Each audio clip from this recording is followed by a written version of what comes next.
मुझे अशरीरी होने का भाग्य मिला। चलिए आप लोग पेज नंबर निकालिए 11। मंगलाचरण करेंगे और ये मंगलाचरण रत्नकर्ण श्रावकाचार्य ग्रंथ का है। देव, शास्त्र और गुरु जिनकी सच्ची श्रद्धा के बिना हम सम्यक दर्शन की सोच भी नहीं सकते हैं, ऐसे देव, शास्त्र, गुरु का स्मरण हम यहाँ से करेंगे। आपके पास पुस्तक में पेज नंबर 11 है, साथ में यहाँ से उच्चारण होगा, आप उसके साथ ही पाठ करेंगे। श्री वर्धमानाय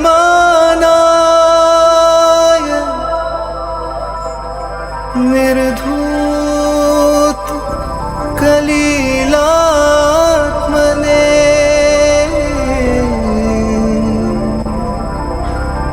सालोकाना त्रिलोकाना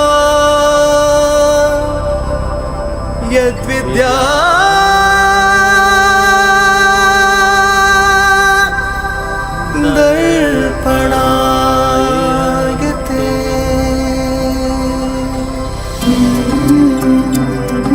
कैसा लगा?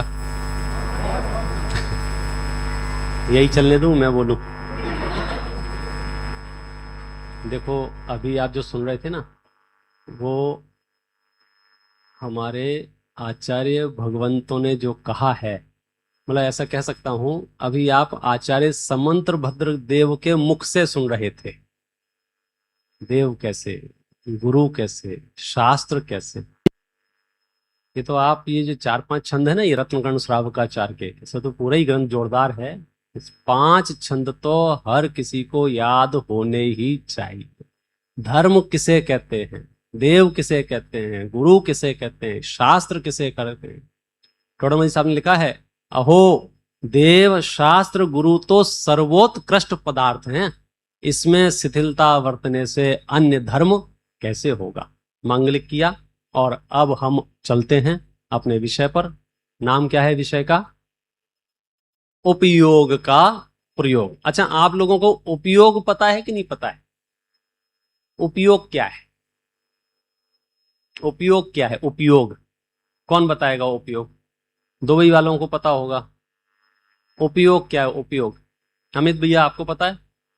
आलोक जी, विषय है उपयोग का प्रयोग।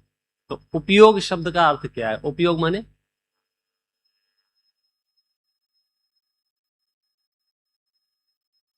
देखो, एक उपयोग शब्द का अर्थ तो यह है यूज करना, काम में लेना। उपयोग, यहां उपयोग शब्द का प्रयोग दिया है जीव का जो मुख्य लक्षण है।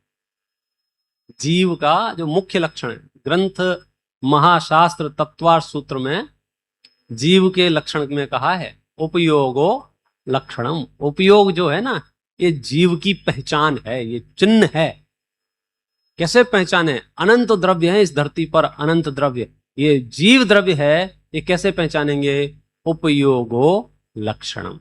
उपयोग से हम उसे पहचान सकते हैं। देखिए, हमने कहां तक की चर्चा कर चुके हैं?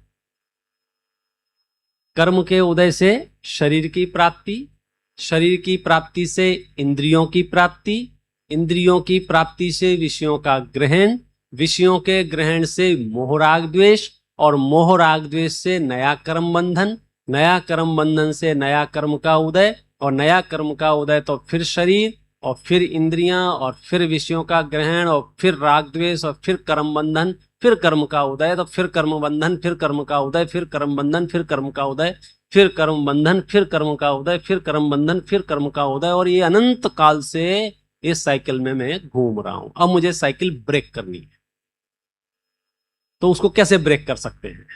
कि हमारे अगर कॉन्सेप्ट क्लियर हो, श्रद्धान सम्यक हो, ज्ञान सम्यक हो, तो हम चाह के भी राग द्वेष उत्पन्न कर नहीं सकते।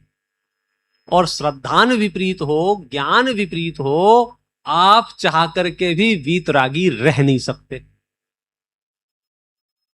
फिर से बोलता हूं, फरी थी। क्या कहा? यदि मेरा श्रद्धान उल्टा है, मेरा श्रद्धान विपरीत है, मैं चाह करके भी राग द्वेष रहित जीवन शैली जी ही नहीं सकता हूं। राग द्वेष होंगे ही होंगे, और मेरा श्रद्धान सम्यक है तो राग द्वेष हो ही नहीं सकते हैं। मामला समझ में आएगा? देखिए, लोक में भी हमको जितनी बेचैनी, घबराहट, आकुलता अज्ञानता से होती है, मिसअंडरस्टैंडिंग से होती है, गलतफहमी से होती है, गलतफहमी दूर होने पर वैसी बेचैनी, वैसी आकुलता नहीं हो सकती है। मैं यहां से 2 कदम चला और 2 कदम चलने के बाद याद आया फोन तो मैं वहां रखा, छूट गया, और वापस मुड़ के देखा कि जहां मैंने फोन रखा है वहां नहीं है। तो क्या हुआ? आकुलता हुई। आकुलता हुई ना, तब ये जो आकुलता हो रही है, और फिर मुझे वो फोन किसी के हाथ में दिख गया, तो वो आकुलता है कि चली गई? कहां गई? ख्याल में आता है कि ये जो आकुलता हुई थी, वो आकुलता क्या कह रही थी? मेरा फोन चोरी हो गया, मेरा फोन कोई लेके चला गया। जैसे ही देखा किसी के हाथ में है, तो क्या राहत हुआ? अब दिख गया फोन आपको, ठीक है, और सामने वाले ने कह दिया कि मैं आपको देने ही आ रहा था। अब आप वाकुलता वक्त करके बताओ कौन सी वाली? जो थोड़ी देर पहले हो रही थी। नहीं हो सकती। मतलब आप चाह के क्रोध, मान, माया, लोभ आदि विकारी भाव नहीं कर सकते हैं यदि आपके पास सम्यक दर्शन है। और आपके पास सम्यक दर्शन नहीं है तो आप चाह के वितरागी नहीं रह सकते। ये है ना, देखो, इसकी उत्थानिका थी ना, इसकी उत्थानिका ये थी कि सम्यक दृष्टि जीव जो है वो निराश्रव कैसे? क्या है उत्थानिका? सम्यक दृष्टि जीव निराश्रव कैसे? मैं टॉपिक शुरू कर रहा हूं, और मुझे पता है जैसे जैसे अपन शास्त्रों में गहरे उतरते हैं तो थोड़ा थोड़ा भय लगता है, समझ में आएगा कि नहीं आएगा। लेकिन मैं गारंटी लेता हूं, जिनागम इतना सुगम है, इतना सुगम है कि 8 साल के बालक को भी समझ में आ जाता है। आपको नहीं आएगा ऐसा हो नहीं सकता है। देखो, पेज नंबर है 3, 117 नंबर का कलश है। यही उत्थानिका है इसकी, ये मान लीजिए। कलश में ही प्रश्न दिया है, सर्वस्यामेव जीवन्त्याम द्रव्य प्रत्यय संततौ कुतो निराश्रवो ज्ञानी नित्यमेवेति चेन्मति। यहां ऐसा प्रश्न उत्पन्न होता है। कैसा प्रश्न उत्पन्न होता है? हिंदी में भी लिखा है, द्रव्याश्रव की संतति वेद्यमान संपूर्ण, फिर भी ज्ञानी निराश्रव कैसे हो परिपूर्ण। इस समय सार का स्पेशल टॉपिक है, जिसमें ये कहा है ज्ञानी निराश्रव है, ज्ञानी को बंध नहीं होता है। ज्ञानी माने सम्यक दृष्टि को बंध नहीं होता है। तो शिष्य ने प्रश्न किया, कैसे बंध नहीं होता है? उसको द्रव्याश्रव की संतति तो है।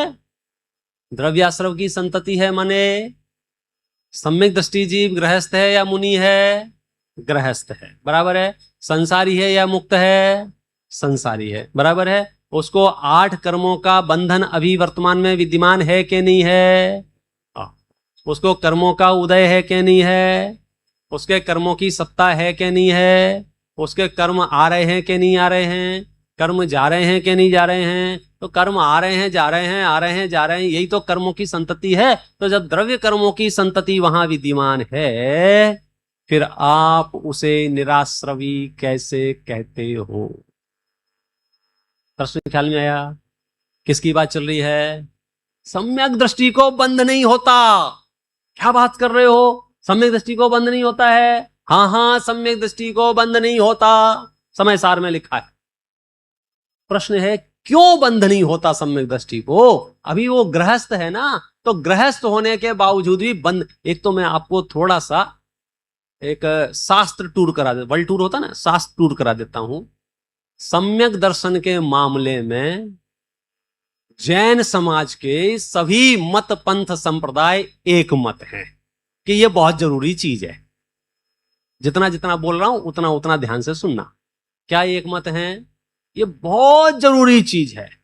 आप जिनागम का कोई भी ग्रंथ खोलें, चाहे वो प्रथमान योग का हो, चाहे वो चरणान योग का हो, चाहे वो द्रव्यान योग का हो, चाहे वो करणान योग का हो, ये गाथाएं, ये श्लोक उसमें जरूर होंगे कि सम्यक दर्शन तो होना ही चाहिए और महिमा के साथ होंगे। भगवती आराधना ग्रंथ में तो ये लिखा है कोई 3 लोक का राज्य दे और सम्यक दर्शन दे और आपको चुनने का अवसर मिले तो बोलो क्या लेना? होशो हवास में बोलना।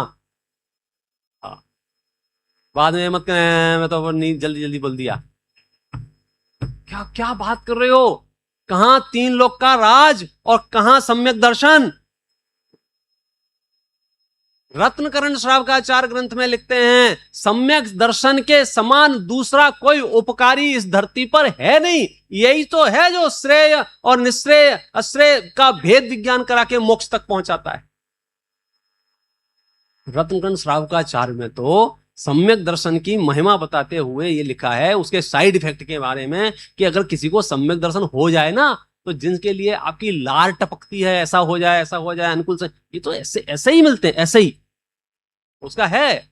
मित्रों, जो सम्यक दर्शन से शुद्ध दृष्टि हो जाता है, नारक त्रियंच षड स्त्रीपन कभी नहीं वह पाता है। व्रत विहीन वे होवे तो भी नीच कुलों में नहीं होते अल्पायु दरिद्री विकृत देही नहीं होते। इस श्रावकाचार्य ग्रंथ का है।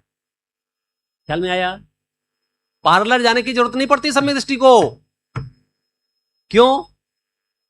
वो पैदाइशी खूबसूरत होते हैं।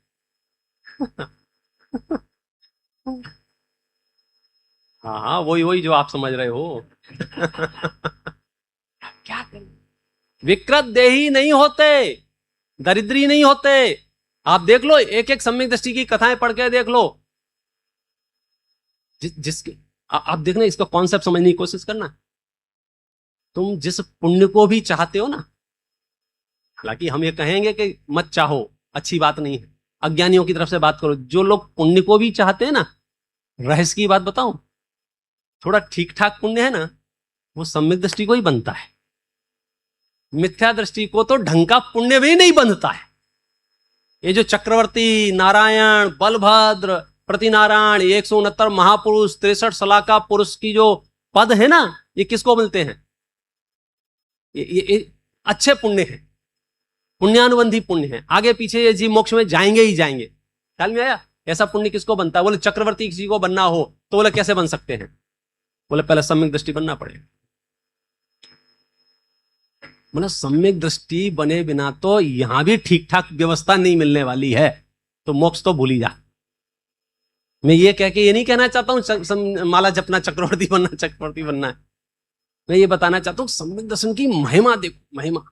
एक एक जगह कोई सा भी ग्रंथ खोल के देखोगे आपको उसमें सम्यक दर्शन की महिमा मिलेगी। और कैसी कैसी महिमा। दौलत राम जी क्या लिखते हैं मालूम है सम्यक दृष्टि के लिए? चरित मोहवश लेस न संयम पे सुरनाथ जजे हैं। क्या लिखा है? वो सम्यक दृष्टि ना, सम्यक दृष्टि, उसके पास अभी चारित्र नहीं है। कान खोल के सुनना, चारित्र नहीं है। कितना? बोले इतना भी नहीं है। लेश न संयम, पांडे जी, लेश न संयम। अगेंस्ट क्या बात कर रहे हैं? पे सुरनाथ जजे हैं, लेकिन देवता लोग धोख देते हैं। बोले तुम ऐसी ऐसी लाइनें तो पढ़ते रहते हो, और ये लाइनें जो है पंडितों ने लिखी हैं। पंडितों ने लिखी ना ये लाइनें? कौन से पंडित जी ने लिखी ये लाइनें? दौलत राम जी ने लिखी है। दौलत राम जी पंडित जी, तुम पंडितों की बातें पढ़ते रहते हो। अरे भैया, थोड़ा सूक्ष्मदर्शी यंत्र लेके आओ। दौलत राम जी ने पूरी छैडाला में एक लाइन अपनी जेब से नहीं लिखी। एक लाइन, एक एक शब्द, एक एक पंक्ति, एक एक बात पूर्व जिनागम में जो उपलब्ध है, बस उसको आपकी सरल भाषा में लिख दिया है।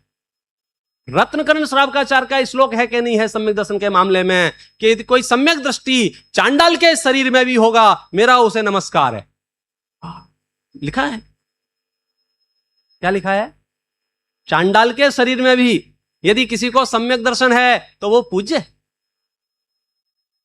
अब वही बात तो दौलत राम जी ने लिखी, कहीं भी कोई जिनागम में भेद है नहीं, अनेक ज्ञानियों का एक मत, और एक अज्ञानी का सुबह अलग स्टेटमेंट, दोपहर में अलग स्टेटमेंट, शाम को अलग स्टेटमेंट। ऋषभदेव भी वही कहेंगे, अजितनाथ भी वही कहेंगे, संभवनाथ भी वही कहेंगे, अभिनंदनाथ भी वही कहेंगे, महावीर भी वही कहेंगे। पूरी आचार्य परंपरा एक मत है सम्यक दर्शन के मामले में। बनारसी दास जी से पूछो क्या लिखते हैं, भेद विज्ञान जग्यो जिनके घट शीतल चित्त भयो जिमि चंदन, केली करें शिव मार्ग में जग माहि जिनेश्वर के लघुनंदन, सत्य स्वरूप सदा जिनके प्रगट्यो अवदात मिथ्यातु निकंदन, शांत दशा तिनकी पहचान करें करी जोरी बनारस बंधन। इस सम्यक दर्शन को आप हल्के में मत लेना। वो क्या नींव जो होती है, नींव दिखती नहीं है, चक्कर ये है। ये चलते फिरते लोगों को तो बिल्डिंग का कलर दिखता है, बिल्डिंग की शेप दिखती है, डिजाइन दिखती है, आकार दिखता है, या टंगी हुई पेंटिंग दिखेगी, नींव नहीं दिखेगी, नींव नहीं दिखेगी। और ये पूरी बिल्डिंग जो खड़ी है वो कहां खड़ी है, नींव। और कभी कभी कोई कोई लोग बताएं भी नहीं रहस्य कि हमने मकान कैसे बनाया, वो तो ये बताते हैं ये वाली पेंटिंग वहां से लाया था, ये कलर वहां से कराया था। ये बिल्डिंग खड़ी किस आधार पे है, दंसण मूलो धम्मो, सम्यक दर्शन धर्म का मूल है। इसके बिना मोक्ष मार्ग की कल्पना भी नहीं की जा सकती है। इसलिए पूरे समय सार में सम्यक दृष्टि के, सम्यक दर्शन के इर्द गिर्द चर्चाएं की हैं कि उसका वातावरण कैसा है, उसका श्रद्धान कैसा है। वो चर्चा करते करते शिष्य ने ये पूछा कि आप सम्यक दृष्टि के लिए ये बात कह रहे हैं कि सम्यक दृष्टि को बंद नहीं होता, सम्यक दृष्टि को बंद नहीं होता, सम्यक दृष्टि को बंद नहीं होता, लेकिन उसके द्रव्य प्रत्यय की संतति तो है, द्रव्य कर्म तो आ रहे हैं उसको, द्रव्य कर्म तो बंध रहे हैं, द्रव्य कर्मों की सत्ता तो उसको है, द्रव्य कर्मों का उदय तो उसके देखा जाता है। फिर आप ये कैसे कहते हैं सम्यक दृष्टि को बंध नहीं होता। प्रश्न समझ में आया आपको? क्योंकि प्रश्न समझ में नहीं आएगा तो उत्तर समझ में नहीं आएगा। टॉपिक क्या है, उपयोग का प्रयोग, ध्यान रखना। समझ क्या रहे हैं, सम्यक दृष्टि को बंध क्यों नहीं होता है। देखो बंद होता क्यों है, पहले मालूम है आपको बंद होता क्यों है। बंध माने कर्मों का, कर्मों का बंधन क्यों होता है, कोई बताएगा कर्मों का बंधन क्यों होता है? मोह राग द्वेष से, मोह राग द्वेष से, मोह राग द्वेष से। सब एक मत है इसमें, दिगंबर श्वेतांबर, कोई कंफ्यूजन तो नहीं है, तेरहपंथी बीसपंथी, कोई चक्कर तो नहीं है। किससे होता है कर्म बंधन? मोह राग द्वेष। अच्छा कौन मोह राग द्वेष करेगा तो बंधन होगा? कौन कौन करेगा, मतलब कोई बड़ा सेठ मोह राग द्वेष करेगा तो उसको कर्म कम बंधेंगे, और गरीब आदमी मोह राग द्वेष करेगा तो ज्यादा कर्म बंधेंगे। जिसके 2 पैर हैं ऐसा कोई राग द्वेष करेगा तो कम, और 4 पैर वाले को, बोले ये सारे गणित है ही नहीं, एक सूत्रीय कार्यक्रम है, मोह राग द्वेष से कर्म बंधन होगा। अब अपन दुनिया की बातें छोड़ दें, आत्ममूल्यांकन, मुझे मोह राग द्वेष होते हैं या नहीं होते हैं? ये सब होते हैं। तो अब आप खोज कीजिए कि ये होते क्यों हैं, होते क्यों, मोह राग द्वेष हो क्यों रहे हैं, मोह राग द्वेष हो क्यों रहे हैं? मालूम है आपको क्यों हो रहे हैं मोह राग द्वेष? घर में पानी आ रहा है ना, दीवार गीली होती है, पपड़ी निकलती है, तो हमारा सबसे पहला काम क्या है, कैसे क्या करें, इसको ठीक कैसे करें, बोलो क्या ठीक करें? तो कुछ लोग शॉर्टकट बताते हैं, बोले इसके ऊपर एक काम करते हैं ना, वो वॉलपेपर लगा देते हैं, इसके ऊपर प्लास्टिक कर देते हैं, इसके ऊपर कुछ और एक और वॉल खड़ी कर देते हैं, उससे क्या होगा, दिखेगा नहीं, दिखेगा नहीं तो प्रॉब्लम खत्म हो जाएगी। किराए का घर हो तो ऐसे ही करते हैं लोग लेकिन अपना हो तो ढूंढना पड़ेगा ना, ये आ कहां से रहा है, ये आ कहां से रहा है, पहले पहले आप खोजो। ये यहाँ जो गीला गीला दिख रहा है, यहाँ जो गीला गीला दिख रहा है, यहाँ तो नल वल कुछ है नहीं, फिर ये पानी आ कहां से रहा है? जिस दिन आपको ये पता चल जाएगा ये पानी यहां से आ रहा है, उस दिन आपकी दीवार सूखी हो जाएगी। और जब तक आपको ये पता नहीं चलेगा ये पानी आ कहां से रहा है, तब तक आप 1000 प्रकार के ट्रीटमेंट कर लेना, आपकी दीवार गीली रहने वाली है। ऐसे मोह राग द्वेष, मोह राग द्वेष, मोह राग द्वेष, मोह राग द्वेष, ये आ कहां से रहे हैं, जब तक हमको ये ना पता चले तब तक हम ठीक नहीं कर सकते हैं। तो हमको जो गुस्सा आता है, हमको जो मान होता है, हमको जो मायाचारी होती है, कोई भी विकार होता है, वो क्यों होता है? एक एक की बात कर लो आप आराम से, तसल्ली से, डिटेल से। आप में से किसी को गुस्सा आता है कि नहीं आता है? दुबई में गुस्सा आता है कि नहीं आता है? नहीं, यहाँ थोड़ा ठीक ठाक ज्यादा आता है कम आता है? हाँ?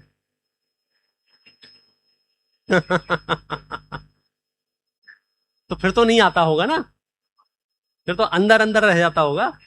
हाँ, मतलब आता भी होगा तो गले तक रह जाता होगा, क्योंकि इसके आगे आया तो महंगा है। अच्छा, आगे आएगा तब महंगा है कि यहां वो जन्म लिया तो कर्म बंधन शुरू हो गया। कर्म बंधन कब होगा? जब व्यक्त होगा तब कर्म बंधन होगा, या आ गया तो भी कर्म बंधन होगा? कर्म पॉलिसी सिस्टम मालूम है आपको? कर्मों की जो प्रक्रिया है, क्योंकि अगर प्रोसेस नहीं पता होगा ना तो हम फंस जाएंगे, कभी कभी ट्रैप हो जाएंगे। हम हमेशा यही कहते रहेंगे, हमने तो किया ही नहीं है, हमने तो किया ही नहीं है, आप कैमरे देख लो, ये देख लो, वो देख लो, हमने तो किया ही नहीं है। और कर्म कहेंगे बेटा तुमने कर लिया। प्रॉब्लम हो सकती है ना। आपको याद हो तो बहुत पहली पहली शिविर में ही शायद मैंने ये बात कही थी, उदाहरण दिया था। जब ये शिविर चालू हुई थी ना, सबसे पहले मैं ही आया था हॉल में, मैं अपनी ही बात करता हूँ। आगे बैठा ही बैठा था, इतने में यहाँ मुझे 50 दिरहम पड़े हुए दिखे। इधर देखा उधर देखा, मैंने सोचा उठा लेता हूं, और मैंने उठा, इतने में पाटनी जी आ गए। तो मैं वापस अपनी जगह पे बैठ गया, वेट करने लग गया ये जाएं फिर देखूंगा। तब तक इनसे, और साहब कैसे चल रहे हो? बढ़िया चल रहा है। इंडिया में कैसा है? यहाँ कैसा है? यहाँ बहुत अच्छा है, सब मिलजुल के रहना चाहिए। इनका ज्ञान हमको मिल गया पूरा।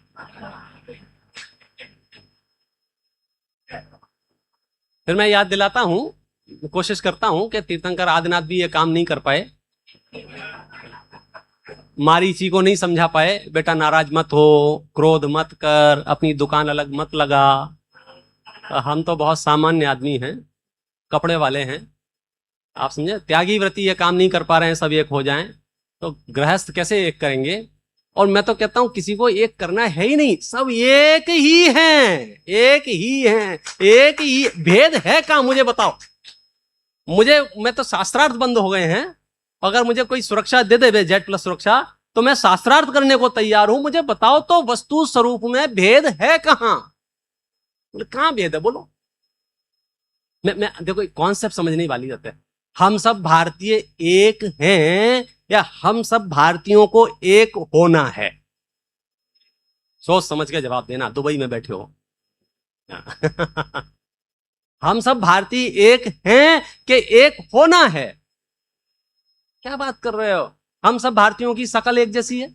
नहीं। हम सब भारतीयों की अकल एक जैसी है? नहीं। हम सब भारतीयों की भाषा एक जैसी है? नहीं। हम सब भारतीयों की वेशभूषा एक जैसी है? नहीं। हम सब भारतीयों का खान पान एक जैसा है? नहीं। हम सब, अच्छा कोई एक चीज बताओ जो एक जैसी हो।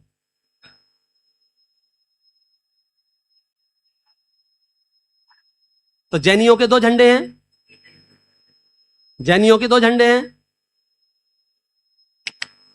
टॉपिक समझना। हम सब भारतीय एक हैं या एक होना है? एक हैं। एक है, यह भावनात्मक फीलिंग है। फिजिकल बदलाव कुछ नहीं करना है। हिंदी बोलने वाले को मराठी नहीं सिखानी है, मराठी वाले को तमिल नहीं सिखानी, तमिल वाले को कन्नड़ नहीं सिखानी है। जो जो जैसी जैसी जिस भाषा में, जिस खान पान में, जिस रहस्य में है, हमको सिर्फ फील करना हम सब भारतीय एक हैं। बराबर है ना? तो ऐसे ही हम किसी को दिगंबर को श्वेतांबर, श्वेतांबर को दिगंबर, तेरापंथी को बीसपंथी, बीसपंथी, ये सब धमाचौकड़ी नहीं मचानी है। हम सब भगवान आत्मा पने से एक हैं, और हम भारतीय एक हैं। इसका भी आधार है। इसका आधार पता है क्या है? भाषा नहीं है, जाति नहीं है, पंथ नहीं है, संप्रदाय नहीं है, बोली नहीं है। एक आधार है कि इस भारत भूमि की बाउंड्री में जितने भी लोग रहते हैं, सबके ऊपर एक जैसा कानून लागू है। कोई अपराध करेगा, सजा एक जैसी मिलेगी। फिर वो ये नहीं कह सकता मैं तो सब मराठी बोलता हूं, मैं तो गुजराती बोलता हूं। आप मर्डर करके आए हैं ना, बात खत्म हो गई, इसकी सजा ये है। आप चोरी करके आ गए हैं, बात खत्म हो गई, इसकी सजा ये है। उससे कोई फर्क नहीं पड़ेगा आपकी भाषा क्या है, आपका रंग क्या है, आपका वेश क्या है। जैन दर्शन की भी तो यही व्यवस्था है। ये जो अपन पाठ पढ़ रहे हैं, उपयोग का प्रयोग, कर्म सिद्धांत, अपन थोड़ी चर्चा कर रहे हैं। बोलो कर्म सिद्धांत की क्या व्यवस्था है? कर्म सिद्धांत इस धरती पर रहने वाले प्राणी मात्र के लिए एक जैसा एप्लीकेबल है या अलग अलग? क्या गजब कर रहे हो? तो हम सब एक हो गए ना। पांडे जी, आप क्रोध करेंगे तो अलग टाइप का कर्म बंधेगा, और मैं क्रोध करूंगा तो अलग टाइप का कर्म बंधेगा। अलग अलग सजा मिलेगी क्रोध की, अलग अलग सजा मिलेगी मान की, अलग अलग सजा मिलेगी मायाचारी की। क्या बात कर रहे हो? एक जैसी सजा मिलेगी कि नहीं मिलेगी? कर्मों से पूछो, कर्मों को कोई लेना देना नहीं है कि क्रोध कौन कर रहा है। वो तो ये जानते हैं जो क्रोध कर रहा है उसे वे आएंगे, उदय में आएंगे। अच्छा, जब ये कर्म उदय में आते हैं तो ऐसा इंटरव्यू नहीं लेते हैं, आप महाराज हैं क्या, श्रावक हैं, आपके फैन फॉलोइंग कितनी है। जब कर्म उदय में आता है ऐसा पूछता है, अरे यार अभी जैसे कर्म का उदय आने वाला हो और फिर बाहर अभी पंडित जी प्रवचन कर रहे हैं, इसके बाद में उदय में आऊंगा, ऐसा है? तो कोई लेना देना नहीं है, तुम क्या कर रहे हो, कौन हो, तुम्हारे पीछे कितने लोग हैं। वो क्या जानता है, आपने बांधा था, हाँ बांधा था, अब आधा काल पूरा हो गया है, मैंने भोजन पूरा आधा, प्रवचन आधा पूरा, उसको कोई लेना देना नहीं है इसका। अच्छा, ये कानून किस पे लागू है, दिगंबरों पर कि श्वेतांबरों पर कर्मों का, 13 पंथियों पर क्या 20 पंथियों पर, बोलो किस पर? कर्मों का कानून सब पे एक जैसा लागू है। तो हम सब एक हुए कि नहीं हुए? नहीं हुए, हो गए तो हम सब एक ही हैं। ये उपदेश झूठा है कि हम सब एक हो जाएं। वो एक हो जाने की जो कल्पना है ना, वो मिथ्या कल्पना है। एक हो ही नहीं सकते। एक एक जीव स्वतंत्र है, एक एक जीव की स्वतंत्र यात्रा है, एक एक जीव स्वतंत्र कर्म बांध रहा है। अगर ये सब एक हो जाए तो वो अनेकांत वाला प्रवचन पूरा फिर से सुनना पड़ेगा, दूसरे का अस्तित्व खत्म हो जाएगा। दूसरे का अस्तित्व खत्म होगा तब एक होंगे ना, तो अस्तित्व खत्म थोड़ी करना है, एकत्व की भावना है। तो आप सब एक हैं, किस आधार से एक हैं? कर्म सिद्धांत की आधार से एक हैं। मैं तो कहता हूं अध्यात्म की रहस्य जो भगवान आत्मा, शुद्ध आत्मा का स्वरूप समझ में आता है, उनकी तो दुनिया अद्भुत हो ही जाती है। यदि जैन समाज ने या जिस प्राणी ने भी कर्म सिद्धांत भी ठीक से समझ लिया, वो निहाल हो जाएगा। क्या कह रहा हूं? कर्म सिद्धांत भी मैं आपको 1-2 सैंपल देता हूं कर्म सिद्धांत के। कर्म सिद्धांत का मतलब आप समझते हो क्या होता है? द्रव्य कर्म की बात की थी अपन ने, भाव कर्मों की बात की थी, नो कर्मों की बात की थी। अब मुझे बताइए, आप जिन हालातों में भी वर्तमान में हैं एट प्रेजेंट, कोई पुरुष की हालात में है पर्याय अपेक्षा से, कोई स्त्री की हालात में है, कोई युवा की हालात में है पर्याय अपेक्षा से, कोई वृद्ध की अवस्था में है, किसी का क्षयोपशम ज्यादा है, किसी का क्षयोपशम कम है, सारी अलग अलग है, अपनी अपनी बात करना। आपकी जो हालात हैं अभी एट प्रेजेंट वर्तमान में, ये किस वजह से है, किस कारण से है, इसमें कौन कारण है? आपकी अमीरी में कारण कौन है, आपकी गरीबी में कारण कौन है? सोच समझ के बोलना, क्योंकि एक बार आपने बोल दिया और हमने यहां से लॉक कर दिया तो आप चेंज नहीं कर पाएंगे।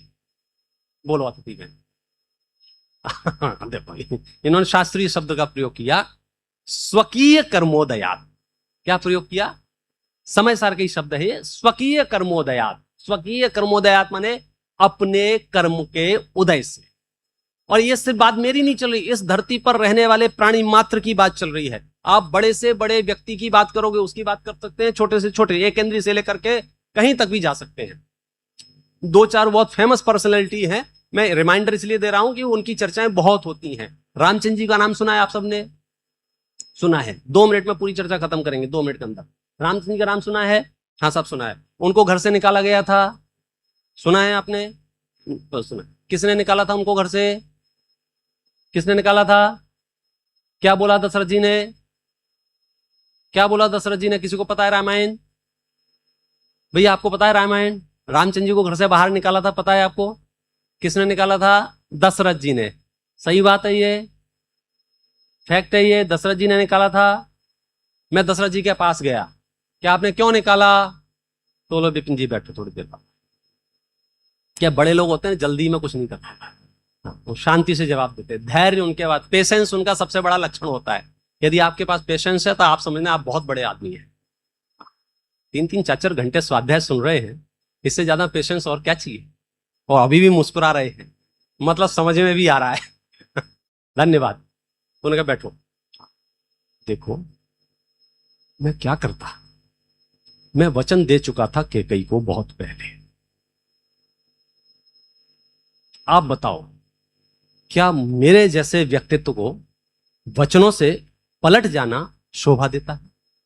मैं क्या करता, मैं मजबूर था और मैंने रामचंद्र से कुछ बोला भी नहीं, मैं तो सिर्फ खड़ा था, मौन खड़ा था। वो तो रामचंद्र जी खुद होके कह गए कि पिताश्री आपने ये कथन करने में देर क्यों की है, ये मेरा सौभाग्य है कि मैं जो है जो जो डॉट डॉट डॉट छोड़ देता हूं उसको।